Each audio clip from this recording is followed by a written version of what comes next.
Rabiot United deal off. I remember doing a video yesterday telling you that Rabiot is not a bad player.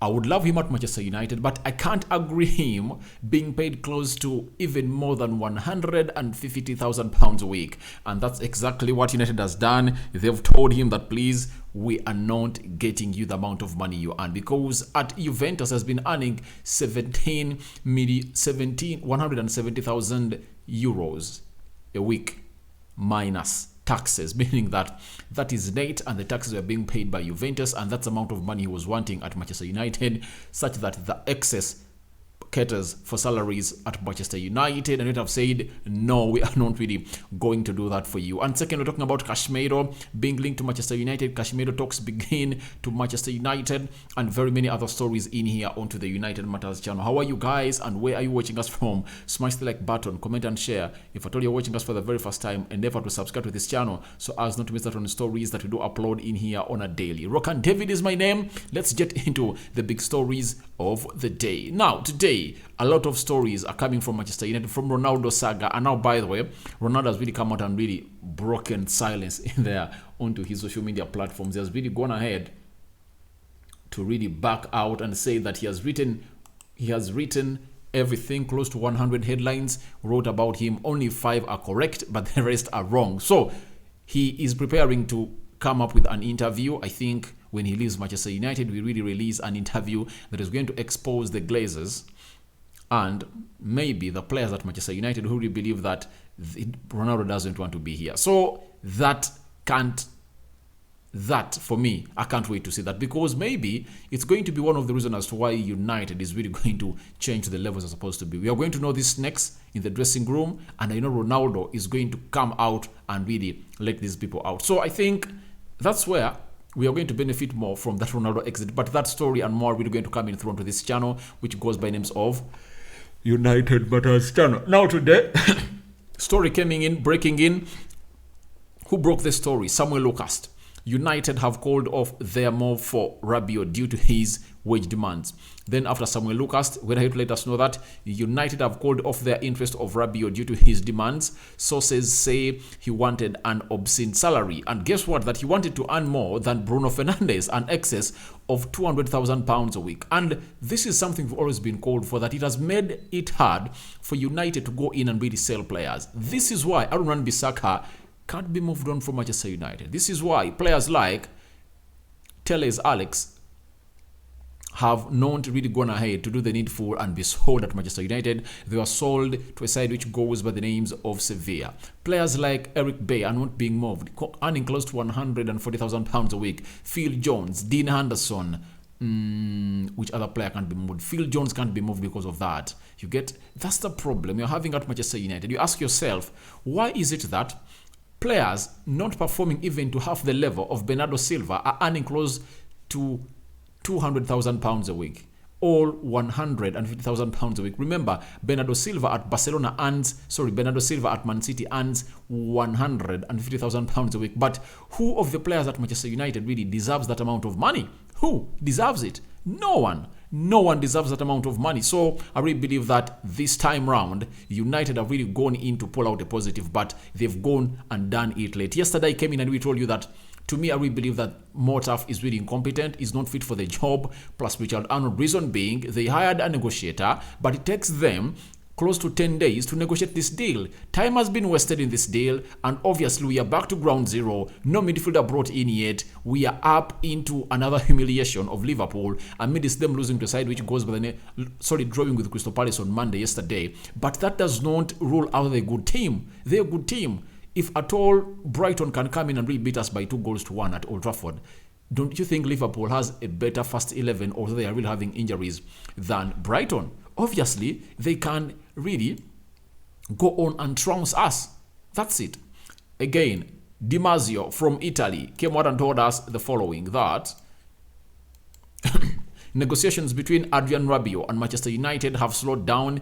Very high salaries request from the player is a factor, and he also still remains unconvinced of the destination due to lack of Champions League football in the for you. So it looks like they're really overcharging United because we are not in the Champions League. Obviously, he did about that he's really going to call for astronomical wages. Reason being, we are not in the Champions League. It looks like we are desperate and we need him more. And this should be a lesson to Manchester United. Why should we cling on players like this? If Adrien doesn't want to come, let's go in and get in players that are not all to that level of being top class or world class, that are good. You get? I really believe that.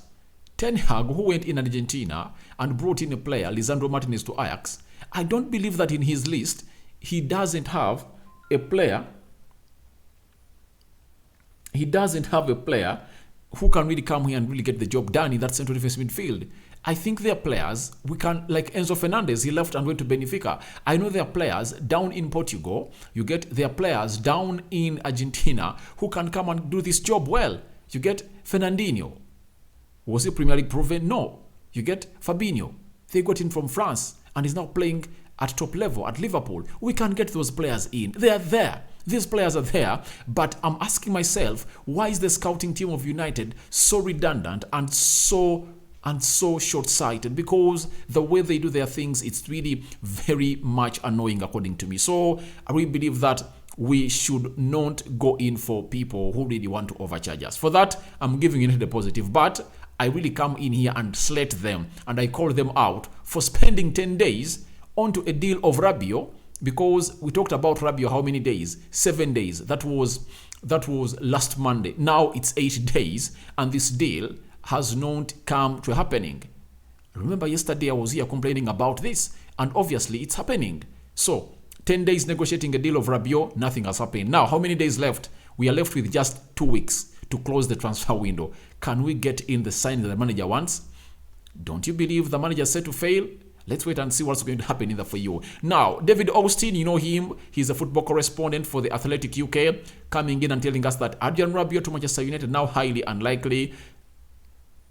Gap in wage offer, expectation mean move not happening as things stand.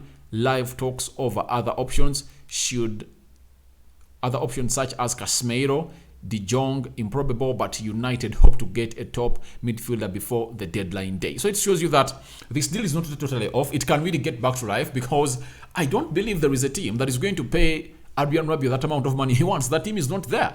That team is not there, and they might also turn to be desperate and say, all right, we are going to agree the amount of money that we're giving us. Then we're going to come in and play the game of football, because even him, he doesn't have suitors. He doesn't have suitors that really like him. So I really believe that he can come in and really bend to what United is doing. And guys, don't get excited about this, because this same guy, let me tell you this, United might be running these stories to frustrate the mother who doubles as the agent of Adrien Rabiot, that please, all right, if you're not taking a salary, then you're out of the deal. You get? So that's it. But the mother looks to be very much strict on the salary. He wants astronomical wages, and United are saying, no, you are not going to ransom us. So that's what has happened on Adrien Rabiot. Then David Austin again, United were prepared to place Adrien Rabiot alongside some of the top earners at the club, but Veronique Rabiot is thought to have requested a higher level. United were unwilling to meet it. That's good, but the time we've taken, because these are things that would have been negotiated in one day. Remember, guys, Liverpool were linked to Darwin Núñez within 2 days, and in the third day the deal was done. And remember, it was a huge deal that involved a huge fee, close to 100 million euros. Do you know how much money that is? And United agreed personal terms with Darwin Núñez, and he's at Liverpool. Look, teams like Chelsea agreeing a deal with a player, they put in the bid for a player who goes by the names of this guy of Brighton. They put in a bid, it is accepted, personal terms agreed, the player crosses immediately. But United agrees a deal with the club where the player is coming in from, and then they take ages to get these things done. It shows you that we are having a very big gap into negotiations, and this is something we should go on and rectify immediately, because if we don't, we are going to be losing out on very many huge players. Then Fabrizio Romano told us that Rabiot's salary requests are considered crazy by United. Discussions are now in total standby. Could only change in case Rabiot changes his mind. United won't change salary bid made to Rabiot. Up to him, as board already exploring other options. Now, if it involves Rabiot changing his mind, we might come here in the morning when Rabiot said, all right, I'm going to agree your personal terms and I'm going to sign in for Manchester United. Can I undergo a medical? So those who don't want Rabiot at Manchester United, don't be so much excited. The only way you'll really believe that it's totally off when Rabiot insists that I want that amount of money. But because Rabiot has nowhere to go and wants to play in the World Cup, he can really bend low to what United is giving him. That's it.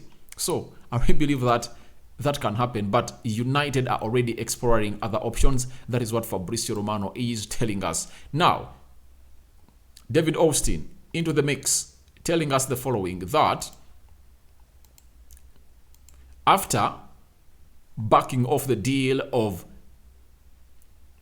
Adrien Rabiot, he has told us that United are in talks over other options such as Casemeiro in there. Remember, Casemiro plays for Real Madrid and is a Champions League winner. These are things I doubt whether this player can come in at Manchester United. I don't know why.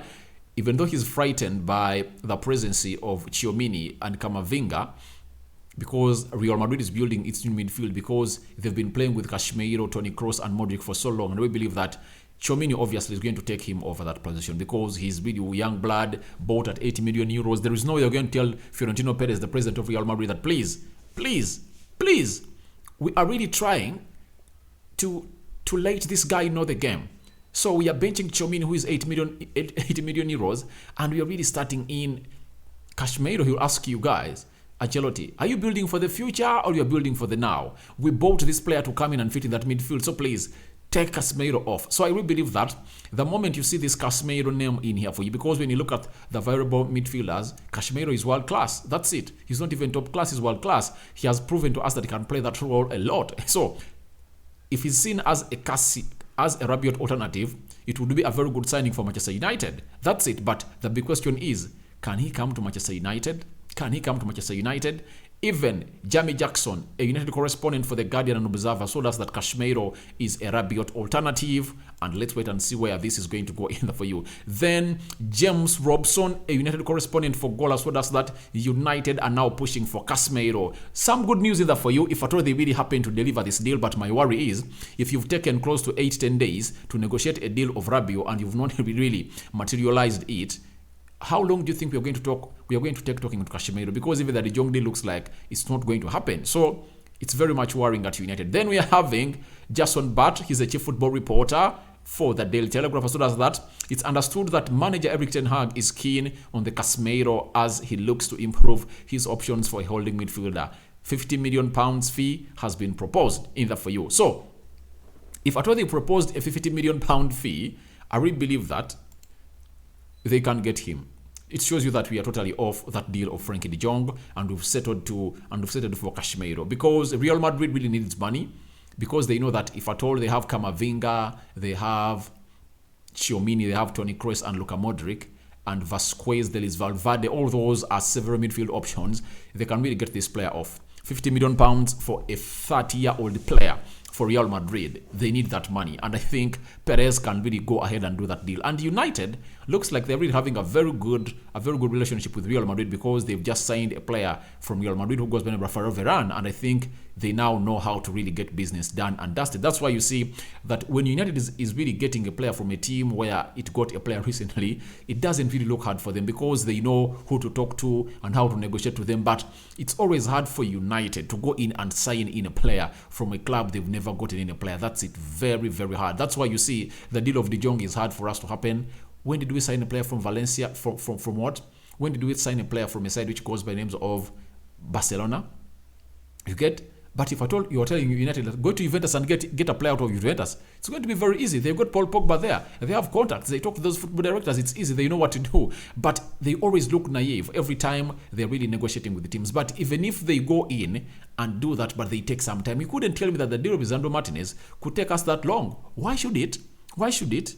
The deal of Antony is still on the table. Why should it take us this long? Why should it, guys? It shouldn't be taking us this long. We should be in for Antony, get that deal done and dusted, you get? But if at all you're offering £50 million, I think this is the bait that United are really using, that Real Madrid see no any other chance of really getting in a player who goes by the name of Casemeiro, and I don't believe they're going to give him a new contract. I think they want him out because Tchouaméni is in, and they might be looking for the next superstar who is going to be playing into that position at Real Madrid from another team. You get, because remember next season, Real Madrid wants Jude Bellingham, because the hottest asset in the market next season is going to be Jude Bellingham. As far as the midfield is concerned, Real Madrid want him, Man City want him, Liverpool want him, and Chelsea will come in to really go for him. And if at all United goes to play in the Champions League, they will also be wanting this player. So that's the next big move, and I really believe that £50 million, if at all give it a side which goes by names of Real Madrid for Casemiro, I think they can use it and really go ahead and really even do a pre-agreement with the team which goes by names of Borussia Dortmund, that all right, next season we are agreeing a deal for Jude Bellingham. Can you get us that player? Because they want 107 million euros. Is it pounds or euros? But I think it's 107 million pounds or euros. So if at all they paid 88 for a player who is French, that is Tchouaméni in the midfield, and an English player, you know, English players are always expensive. That means there is a battle for that player, because Tchouaméni already had decided to go to join a side which goes by names of Real Madrid, but this guy has not yet decided which other club is going to go to, either Liverpool, Man City, or Real Madrid. So the battle is going to be there. 107 million pounds were going to be requested by Borussia Dortmund. So Real Madrid might see this as the only alternative and opportunity to get 50 million pounds, and then they look for the 60 million pounds. You get? I really believe they can do this. They can get this deal done, because if at all you're having Tchouaméni, Camavinga, and Jude Bellingham in your midfield, obviously that is a very good revolution into that midfield, because you would have gotten any proven young talent. Camavinga is proven, Tchouaméni is proven, and Jude Bellingham will be proven too. I see that as an opportunity that Real Madrid can use to really get this money out of United. Now, he has told us that United are considering a £50 million move for Real Madrid's midfielder Casemeiro in there for you. Then Jamie Jackson has told us that. All right. Jamie Jackson, you know him very well, United correspondent for The Guardian and Observer. He has told us that Real Madrid's Casemiro is being explored as an option to strengthen United's midfield. John Mota, attention is now on exploring a potential move for him. So, talk of John Mata, I don't really trust him. As I told you, I don't trust him. I don't trust him at all, because they went to Barcelona with Richard Arnold. That photo will never be forgotten in history. They flew that side, and when they flew that side, obviously, they got nothing out of the deal. Nothing was gotten. Totally nothing was gotten, man. Nothing was gotten. Nothing was gotten from that side. And they look like they're pulling out of the Frankie de Jong deal. And them spending £50 million on Casemiro will be a confirmation that we can't go in for Frankie de Jong. That's it. That's it. We can't go in for any other player. So that's the reason as to why United were really willing to go in and sell James Garner. And it's now that I've known that the £15 million they were going to pay Juventus was not there. They wanted to first sell James Garner, get the £15 million, pay it there, and then bring in Rabiot as his replacement. What a very quack move. That move is out of the world. It defies logic. It defies logic, because James Garner is one of the most talented players that United has ever produced out of its academy, apart from players like Mason Greenwood recently, in the recent years. Leave alone Mason Greenwood, Rashford, because for them, they really came out of the academy. But in the central midfield area, we've produced very many, but they failed to break through to the team. You get? Angel Gomez failed. Which other player failed? Angel Gomez failed. I have very many that have failed. Gibson failed. Andreas Pereira failed, you get? So very many players have failed to fit into this team of United, especially coming from the academy that play in the central defensive midfield or the midfield areas, you get? But we had gotten a blessing of James Garner, and they want to go in and really sell this player. And I think the deal of Rabiot getting off is going to save him to start Manchester United. That's it. So United are really exploring this deal, but this man, John Mata, oh my God, Motaf, but some call him Mata, is really a guy who traveled to Italy too to discuss personal terms. In this era, why would someone board a plane to go to Italy to really discuss personal terms? Can't you really go in and do what we call a Zoom meeting? He meant he couldn't call the agent and really discuss with him.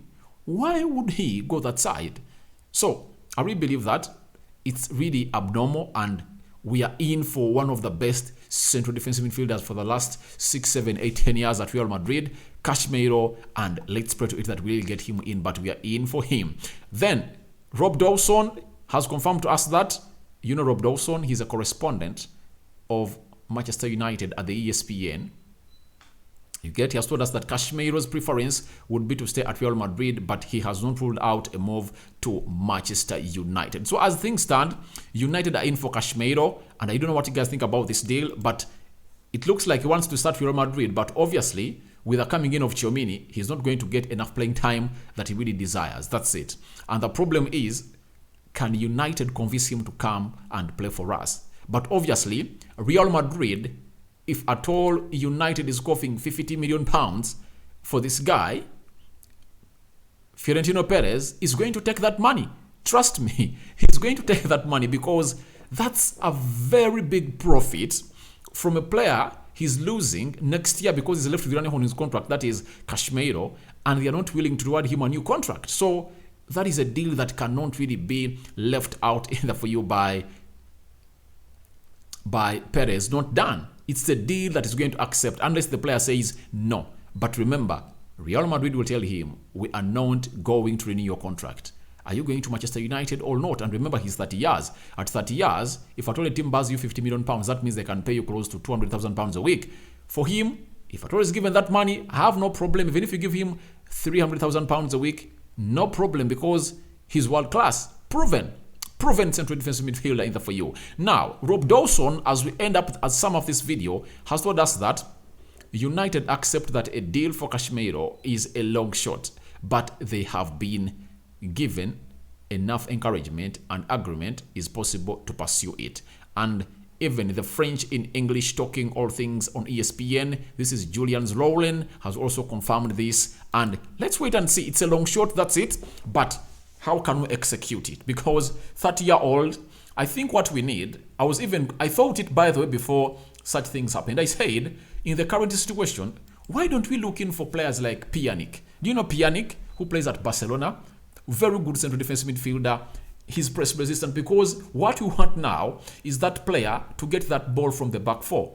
If at all we get in two central defensive midfielders now, it's really going to be so much good for Manchester United. That's what you're supposed to do. Even if they are 30, get into and have them with us. Let's go through this season and see how the World Cup is going to go, because the World Cup is going to show us more talented central defensive midfielders that we never knew about. And even Erik ten Hag would have employed his scouts, you get, to get in more players. Let's admit that what we are on, we should get a plaster on the wound. Then the surgery of the wound for proper healing should be done in January, you get? Because Erik ten Hag should really send out his scouts to go in and do him the job. That's it. Thank you guys for watching in.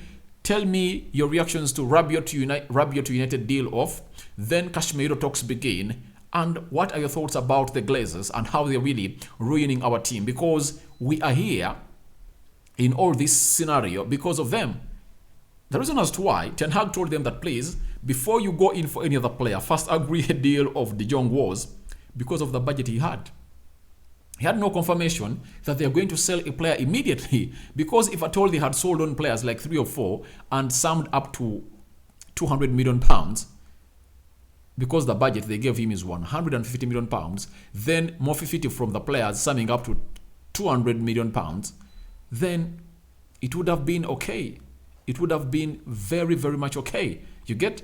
But because he was not given the money he deserved by the Glazers, that's why he said, let's not go in for other players and let's get ourselves a Jong deal done, and then we'll go in for other signings. And by the way, before I really leave, had forgotten, today Sir Alex Ferguson was in Scotland watching that game, the Champions League qualifier between Rangers and PSV. After that game, you're going to hear very many stories linked to Sangare, because Sangare really had a very good game and scored today. And the other player going to be linked on again is going to be Cody Gakpo. Lots of the news are really going to be that Ferguson was there to scout Cody Gakpo and Sangare. So wait that in the news tomorrow. It's still going to be out there, but don't let it down, because if at all Ferguson comes and commands Sangare, maybe they'll get him, because Sangare has just renewed his contract. And I know, again, if at all we are to get him, we'll pay some £40 million.